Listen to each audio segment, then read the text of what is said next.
Sejam muito bem-vindos ao segundo episódio do Questão de Mérito, podcast do César Fius Advogados. E o tema de hoje são os desafios da vida do advogado. E para isso nós estamos recebendo aqui hoje o nosso sócio, Lucas, vai se apresentar, né, Lucas? E o Lucas, ele publicou um videozinho, gente, que tá bombando no Instagram, com mais de 8.000 visualizações em questão de poucos dias, onde justamente ele ressalta como que a construção da carreira na advocacia não é da noite para o dia, não existe fórmula mágica e precisa se esforçar, se dedicar. Por isso, o tema desse podcast de hoje é sobre a vida do advogado. Então, Lucas, se apresenta para o pessoal e puxa o debate aí hoje, puxa a conversa. Beleza, Bruno, pessoal, bom dia a todos. Na verdade, nem sei o horário que o vídeo vai ser acessado, então pode ser bom dia, boa tarde ou boa noite. Meu nome é Lucas, eu sou professor universitário também há mais de 10 anos, sou gestor jurídico pelo IBMEC também, então já gerenciei vários escritórios aqui em Belo Horizonte até constituir o nosso escritório, onde eu atuo com penal empresarial em processos de alta complexidade, especialmente em grandes tragédias, desde Brumadinho e Mariana, que a gente tem uma atuação muito forte nessas áreas. E assim, quando a gente fala de carreira, o importante, que acho que a gente trabalhou isso naquele vídeo, é ter uma noção do papel do advogado na atualidade, que eu percebo que há um desvirtuamento muito forte. Há, na realidade, uma venda de uma glamorização da advocacia, de uma espetacularização. Então, assim, a gente recebe, eu fico surpreso às vezes, vídeos patrocinados. Aí o advogado com um terno bonito, sobe no avião fretado, no jatinho, aí gel no cabelo, e vou te ensinar a ganhar dinheiro na advocacia, a fórmula mágica. Os vendedores da fórmula mágica da advocacia, e eu não advogo essa tese, eu imagino assim que a gente tem que ter seriedade ao propor. É possível ter sucesso na advocacia, é um caminho doloroso, mas é um caminho possível. O que me incomoda é a simplificação das carreiras, como se fosse só um gesto de vontade. E não é assim. E, como professor, todos nós somos, nós temos que ter um compromisso com a formação de jovens, porque a gente lida com o sonho das pessoas. Aqui, quando as pessoas procuram um curso superior, um curso de direito, não é só a busca de uma ascensão pessoal ou profissional, é um sonho mesmo. A pessoa está entregando parte da vida delas. Isso impõe a todos nós um dever de ter compromisso, e eu falo para meus alunos, eu não simplifico. Eu digo que é possível, mas eu quero despertar neles a necessidade, que até vocês falaram muito bem sobre isso, no capítulo anterior, no episódio anterior, a necessidade de aprender, de querer conhecer mais. Assim, não tem nenhuma diferença entre o sujeito que é doutor e o sujeito que tem uma atividade mais simples, exclusivamente braçal. O que diferencia é o volume de informação acumulado entre esses dois. Ponto. E é isso que a gente precisa ter em mente. A gente tem que buscar o máximo de conhecimento possível para conseguir construir uma carreira sólida, que demanda tempo. A advocacia não é uma carreira instantânea de resultado imediato, é uma construção de médio e longo prazo e de um aprendizado constante. E é isso que o estudante de direito, o jovem advogado tem que ter em mente. Para eu conseguir ter uma carreira sólida, como o professor César tem há mais de 10 anos, eu já vou lá para quase 15 anos de advocacia, custou muito estudo e noites de sono.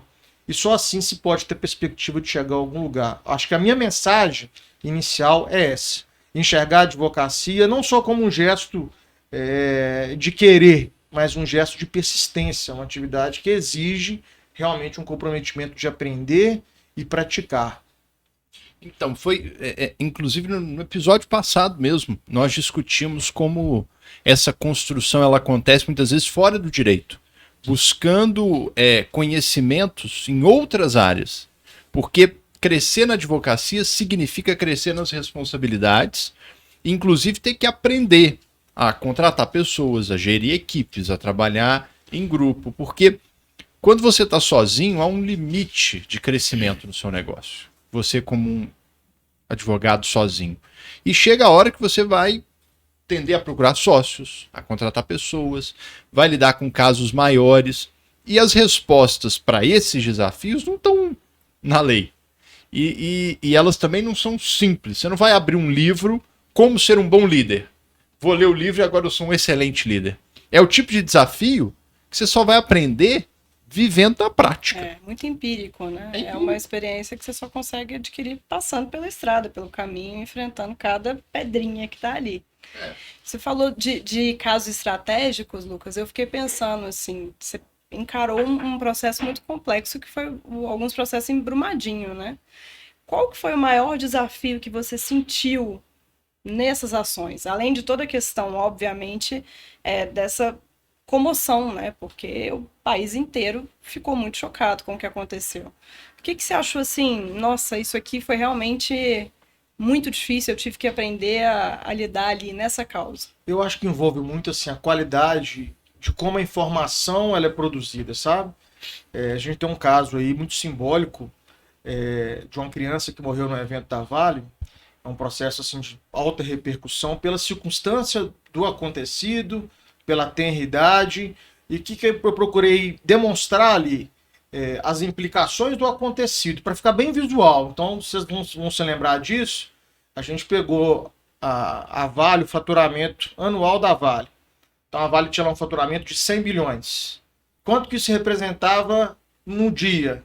Quanto que isso representava um segundo? E aí nós fizemos uma linha que demonstrava que a indenização fixada pelo juiz de primeira instância não representava menos que um segundo do faturamento anual. Isso é uma forma de você chamar a atenção, porque são casos muito parecidos.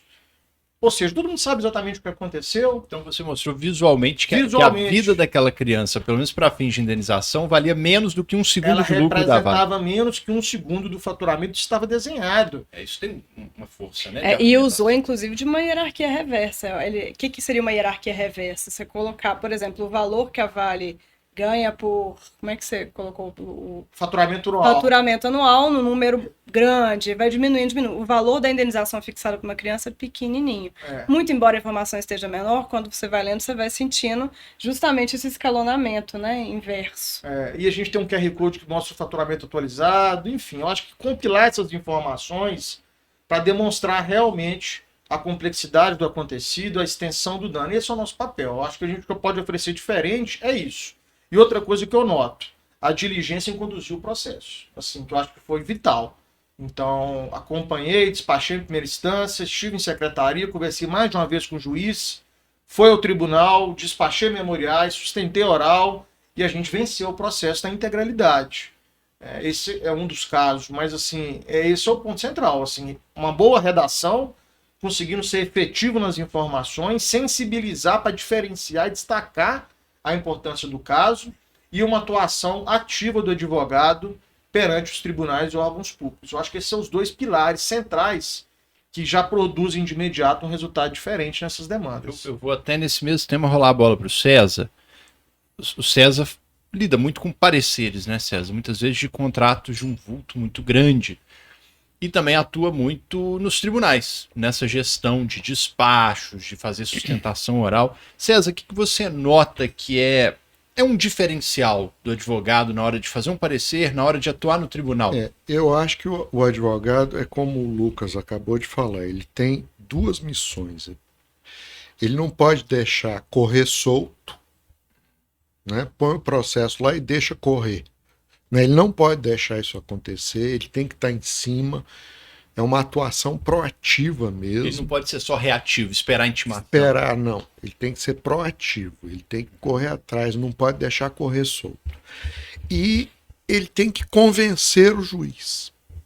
Isso aqui é fundamental, ele tem que convencer o juiz, usando uma linguagem adequada. Aí entra o visual law, storytelling, essas técnicas que são importantes, né, para ajudar o advogado nessa missão de convencer. Eu acho isso muito importante. Você vê muita diferença, César, nessa gestão proativa na segunda instância, de despachar memorial, de fazer um memorialzinho com visual law, de fazer sustentação, você vê impacto? Eu acho que sim, eu acho que é importante, né? Eu acho que isso é importante. O juiz sentir que o advogado está ali presente, atuando. Não é aquela coisa jogada para lá. Isso te permite até perceber as incertezas do juiz relativas ao seu caso. Se você conversa com ele, você entende onde ele está em dúvida. E você consegue retrabalhar a sua argumentação. Eu lembro claramente de uma audiência de instrução que nós fizemos no escritório semana passada. E as perguntas que a juíza fez no depoimento pessoal para o nosso cliente acenderam em nós coisas que pela inicial não tinham ficado claras para ela. Então nós fizemos um memorial Sim. e fomos despachar para sanar aquelas dúvidas. Então só essa proximidade com o juiz vai te permitir ajustar a sua argumentação. Sim. E eu sinto que essa parte, tanto o Lucas falou, quanto o César, quanto você agora, Bruno, dessa lida direta com o juiz, né? Você ir lá e ter essa postura proativa e tentar despachar com o juiz ou com a juíza e conversar. Para o jovem advogado, advogada principalmente, eu acho que isso é um grande receio, né? Claro. Chegar ali perante o juiz, o que eu vou fazer? Como é que eu vou lidar com essa situação e conseguir atingir o meu objetivo? Você que tem uma experiência boa em tribunais superiores, em despachos, é uma pessoa assim excelente para isso. Você tem alguma dica para esses jovens advogados? É interessante, Thaís. Eu já atuei bastante, inclusive muito no STJ. E de fato, no início, há vamos dizer, um certo temor reverencial, né? Você entra numa sessão de julgamento, desembargadores, ministros, tem muita gente que, principalmente início de carreira, fica um pouco receoso, assim. Mas isso é prática, isso é vivência. Você tem que ir para lá, você tem que dar o salto apesar do medo. O medo de falar em público, de fazer um despacho, de fazer uma sustentação oral, ele não vai desaparecer. Tem gente que pensa assim, não, eu vou ficar estudando, fazer curso de oratória, ler, uma hora esse medo vai passar. Não vai. Você tem que ir apesar do medo. A própria Thaís falou isso do experimento. Assim, quanto mais você pratica, mais você se familiariza com aquele ambiente, você passa a ter uma desenvoltura, uma segurança maior. É prática mesmo. Com certeza, é prática. É igual dar uma aula. Primeira vez que eu entrei numa sala de aula, eu estava morrendo de medo, né? Depois, hoje, eu Tranquilo. É tranquilo. E o medo, ele te dá aquela motivação. Sabe aquela história do time que entra no jogo com aquela sensação de já ganhei e perde? Porque ele não estava motivado, porque ele baixou a guarda? É isso. Um pouquinho de medo, desde que ele não te paralise, né? É saudável. Porque é ele que te motiva a se preparar, a dar o seu melhor e buscar o melhor resultado. Então o medo, a insegurança, ela é normal e ela é saudável. Eu lembro de uma entrevista com o Mick Jagger. Falaram assim, ô Mick Jagger, você hoje ainda sente medo ou fica ansioso antes de entrar no palco? Ele falou, todas as vezes. Quer dizer, se um sujeito como o Mick Jagger ainda se sente um pouco ansioso antes de uma apresentação, isso é normal e é o que eu falei, é saudável se servir como energia de motivação para você.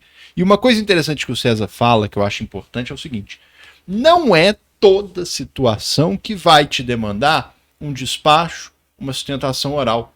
O César fala, eu acho engraçado, é verdade, você não tem que ficar pentelhando o juiz sempre também, não. Não. Uma coisa é você ser diligente, de ir na secretaria, pedir andamento. Outra coisa é você saber avaliar o caso que vai pedir um despacho, uma sustentação, e o que não cabe. Porque aí a gente tem que lembrar daquele conceito de comunicação transmídia. Cada meio de comunicação cumpre uma função diferente. Uhum. Então, se no processo eu tenho atos escritos e atos orais, é porque eles cumprem finalidades diferentes. A maior insanidade é eu subir numa tribuna para fazer uma sustentação oral e repetir o que está na apelação. Muitas vezes até lendo, né? Lendo. Não faz sentido, Lucas, porque a sustentação oral, o ato oral, ele cumpre uma finalidade diferente. Ele permite, inclusive, uma carga de conexão emocional maior. Se eu não uso, eu desperdicei arsenal comunicativo. Então, ter essa sensibilidade de saber quando vai caber também, que senão eu viro aquele advogado que toda semana está lá batendo. Cansativo. Cansativo. O juiz não gosta disso. Aí eu descredibilizei. E o que facilita essa avaliação, esse juízo de percepção, é a prática.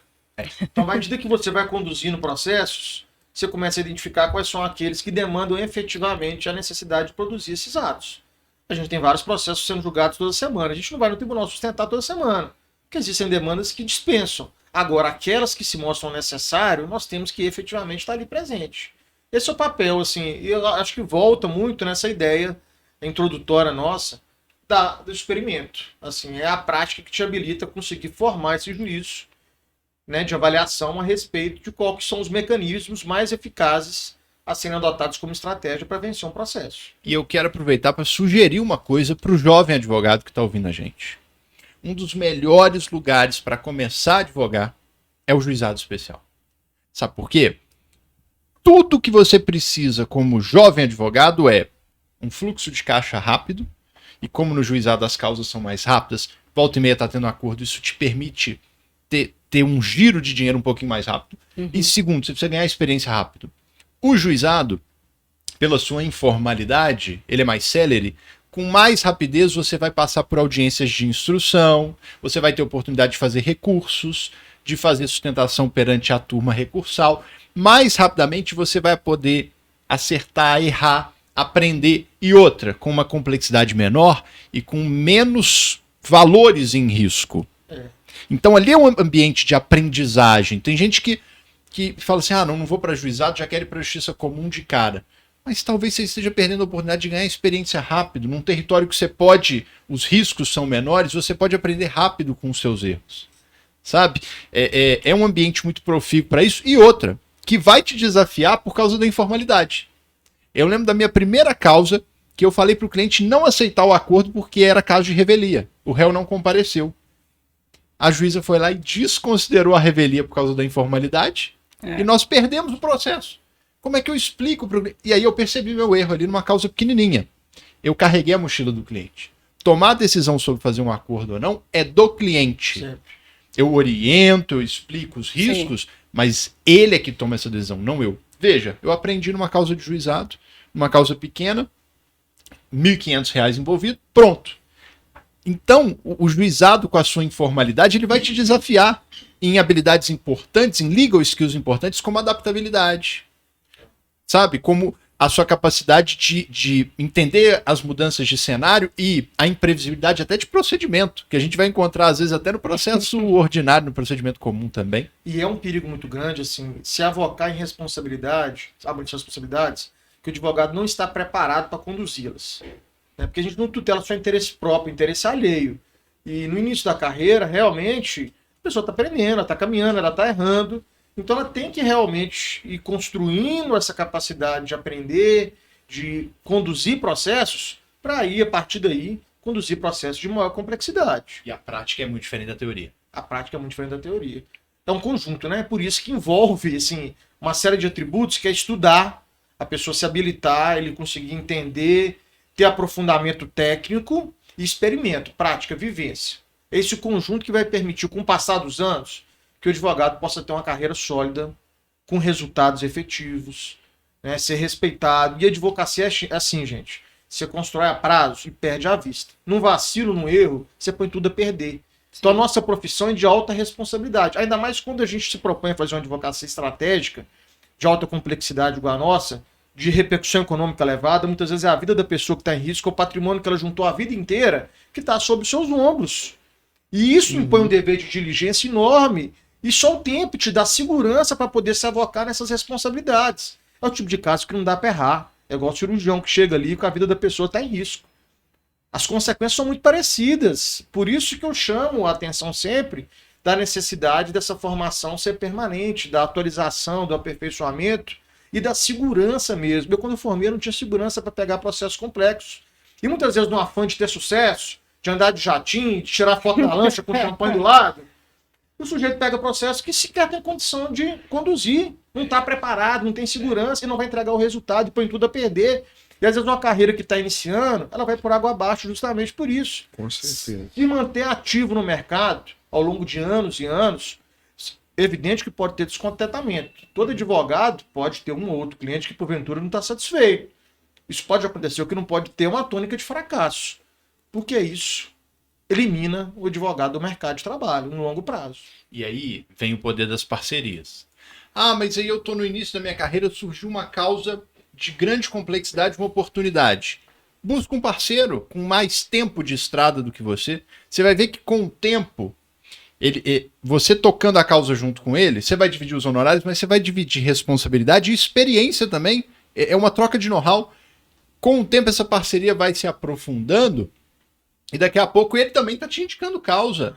Você está mostrando o seu valor. Então, é ter humildade. É ter humildade. Eu brinco com meus alunos, riem, mas é verdade. Torça para você não pegar aquele inventário de 10 milhões que você quer logo que você formar. Porque ele vem com as responsabilidades de um inventário de 10 milhões.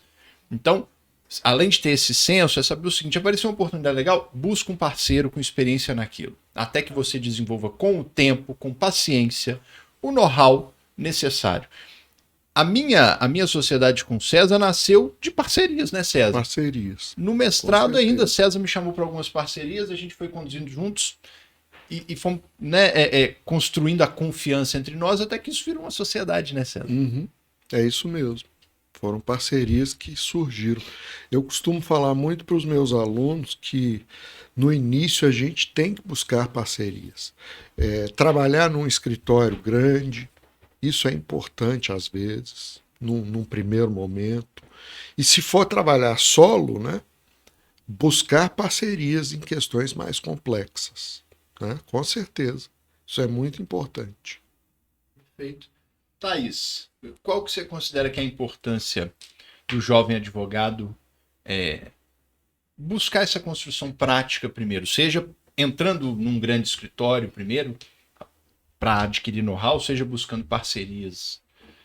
Eu acho que não existe um caminho único, né? As pessoas, elas tendem, talvez por esse imediatismo que é uma tendência atual muito, muito forte, elas tendem a pensar que só existe um caminho para o sucesso e, como o Lucas bem disse, que esse caminho tem que ser curto. Isso. Então, eu acho que o advogado e a advogada que vai se destacar, ele tem que ter, juntar tudo que vocês falaram, a prática.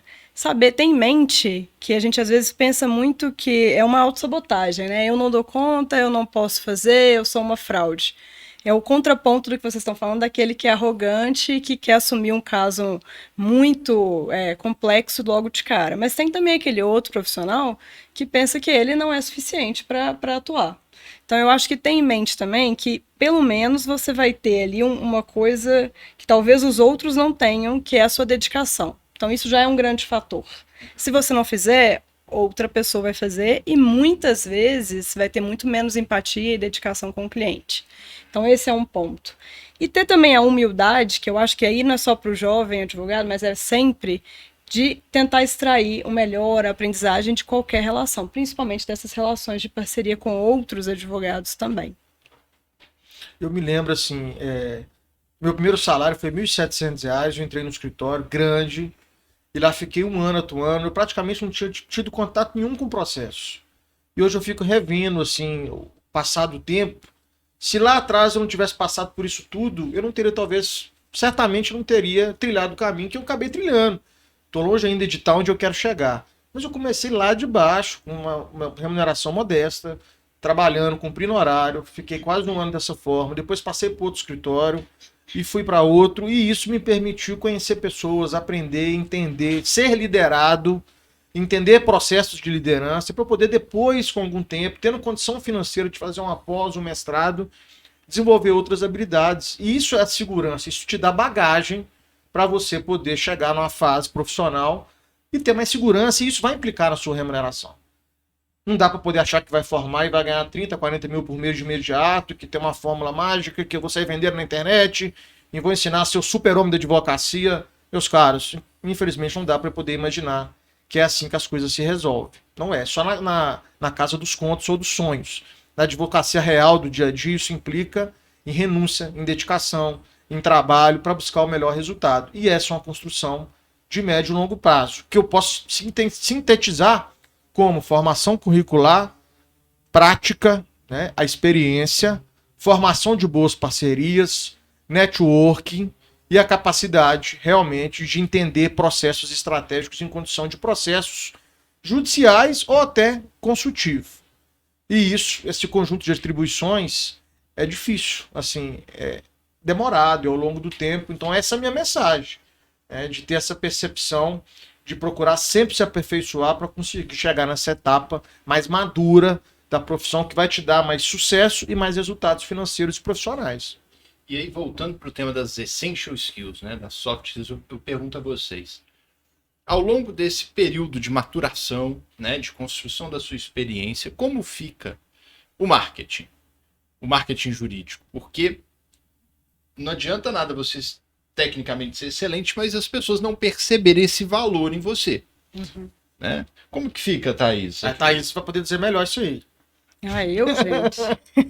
Eu acho que o marketing, tal qual essas outras áreas que a gente falou, olha, uma advocacia hoje em dia não é constituída só por habilidade de conhecimento jurídico, mas principalmente por agregar esse conhecimento jurídico a outros conhecimentos de outras áreas. Então, a gente vai absorver muito conhecimento, por exemplo, do jornalismo, da literatura, quando a gente fala em storytelling, da psicologia cognitiva, quando a gente fala em estratégias também de persuasão, de escutativa. E o marketing também é um outro braço que é essencial. A gente vive numa cultura hoje que é instagramável, né? Para o bem e para o mal, porque é óbvio que essa cultura ela também vai impor certas ilusões, como o Lucas disse muito bem, né? Sonhos vão ser vendidos e são sonhos inalcançáveis, mas também existe um lado positivo dessa cultura altamente de exibição, de performance mesmo, e o marketing, quando bem feito, ele tem muito a agregar ao profissional do direito. E aí, obviamente, seguindo também o padrão ético e o rigor da nossa profissão, Exatamente. né? Não podemos esquecer da ética, né? Da nossa profissão, né? Porque a ética da advocacia proíbe a propaganda, né? Nos termos tradicionais. Então, o marketing jurídico ele tem que ser ético acima de tudo. E é muito embora teve um provimento recente da OAB, né, que flexibilizou em certa medida essa questão da publicidade para advogado, mas como o César bem disse, a essência é de que a gente não pode... A gente pode até convidar a Isabela para vir falar sobre esse provimento para a gente, o que pode e o que não pode, é muito importante, né? Mas o advogado tem que ter essa consciência de que ele precisa construir também sua imagem pessoal, que é isso que no médio e longo prazo vai construir uma imagem de valor que vai permitir a ele diferenciar seus honorários e seus serviços para sair dessa batalha sangrenta de preço que a gente vê. Se você for brigar só por preço, sempre vai ter alguém disposto a cobrar R$50, R$100 a menos que você. Então, você precisa, com o tempo, ir construindo uma imagem pessoal de valor que te diferencie e permita a você cobrar aquilo que corresponde a qualidade do seu serviço. É a máxima, né? Quem vê preço não vê valor. Se o cliente está questionando o seu preço por si só, ele não está enxergando o valor do serviço que você vai prestar. Exato. E aí ter paciência também, porque no início, você recém-formado querer ter o mesmo valor de Humberto Teodoro é muita prepotência. É claro. O valor de Humberto Teodoro é construído ao longo de uma vida. Então, é óbvio que no início de carreira, a maioria de nós vai brigar por preço, mas pensando na construção sempre do valor a médio e longo prazo, para que cada vez mais possa depender menos do preço e depender mais da imagem pessoal que construiu, né? Que vem e que é uma construção diária, né? A gente falamos no episódio passado do Lifelong Learning, quanto maior a sua habilidade de buscar conhecimento ao longo do tempo, maior também a sua habilidade de construir uma imagem única, de valor diferencial. Esse é o grande ponto, porque o remédio indicado ao recém-formado é a paciência. Esse é o remédio indicado, é a paciência. E é uma paciência que demanda anos. E o principal, César, no início, não é o mais importante a remuneração.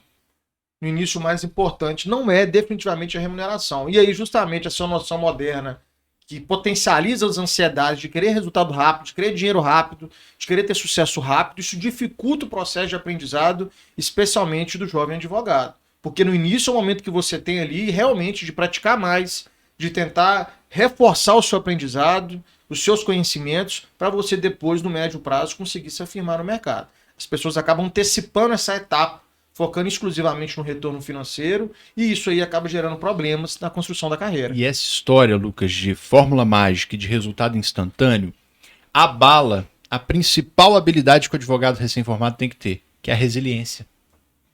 Ele perde a capacidade de ser resiliente, ele começa a achar que ele tem que ter resultado grande, rápido, em meses, e não tem e desiste, e muda.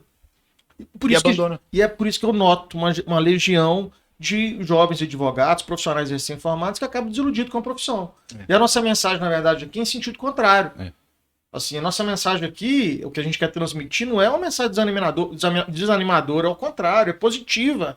É entender que é possível vencer. Só que isso passa por um processo de conscientização do que é a construção da carreira. Para não levar essas pessoas com um ano de formado, um ano e meio, dizer, isso aqui não é para mim. Falar para mim que ia ser fácil, não é. Esse é o grande ponto. E olha que interessante como essa questão da postura e das habilidades para além do direito. Eu lembro de uma estagiária que eu tive. Era um estagiário. Primeiro eu vou falar o caso dele, depois eu conto dela. Um estagiário. Eu tava com... Na verdade, nós vamos ter tempo de contar esse caso. É bom que já fica, então, a deixa pro próximo episódio. Olha o gancho do storytelling, gente. No próximo capítulo vocês vão conhecer essa história que é sensacional. Quero agradecer por mais esse episódio sensacional, de muita troca de ideias, e convidar vocês a nos seguirem nas plataformas do César Fiuza no YouTube, no Instagram, no Spotify, e até o próximo episódio. Valeu!